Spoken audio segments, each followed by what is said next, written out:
Six mois, c'est pas très long pour porter un diagnostic. Parfois, le diagnostic peut mettre du temps parce que les signes qui sont présentés sont pas très spécifiques. Moi, ça arrive souvent, je vois des patients, ça a été montré d'ailleurs dans un tiers des cas, les patients qu'on voit à l'hôpital où on va faire le diagnostic, quand on les interroge, on retrouve des antécédents d'atteinte neurologique. Donc ça veut dire que dans 30% des cas, des patients qui sont vus là, pour la première fois, en fait, c'est des gens qui ont déjà fait un épisode neurologique avant. Simplement, ça n'a pas été identifié comme tel.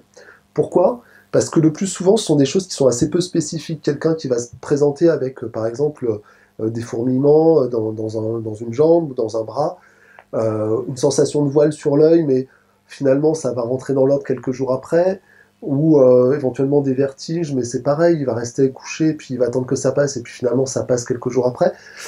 C'est pas identifié comme étant très spécifique de quelque chose. Du coup, ils vont pas voir un neurologue, ou il n'y a pas d'IRM de fait, et du coup on passe à côté du diagnostic et on met du temps à faire le diagnostic. Après, même quand on a les bons, on voit le neurologue, il y a des signes qui sont assez clairs, l'IRM parfois donne pas forcément la réponse tout de suite, parce que ça répond pas à tous les critères. Je l'ai dit tout à l'heure, pour poser le diagnostic, il faut des critères de dissémination spatiale. Si par exemple vous faites une manifestation clinique et puis sur l'IRM il y a 2 lésions, ben ça va pas être suffisant pour remplir le critère de dissémination spatiale, par exemple. On va faire la ponction lombaire elle va peut-être montrer de l'inflammation, mais ça non plus ne sera pas suffisant pour porter un diagnostic de sclérose en plaques. Et à ce moment-là, on va être obligé d'attendre pour porter le diagnostic, voir s'il y a d'autres lésions qui apparaissent. Donc parfois, ça peut prendre du temps.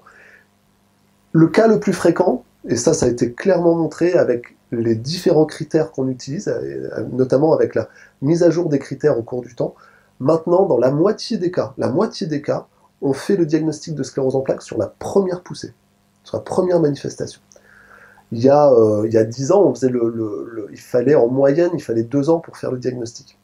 Maintenant, c'est 50% sur la première manifestation. C'est très rapide, en fait.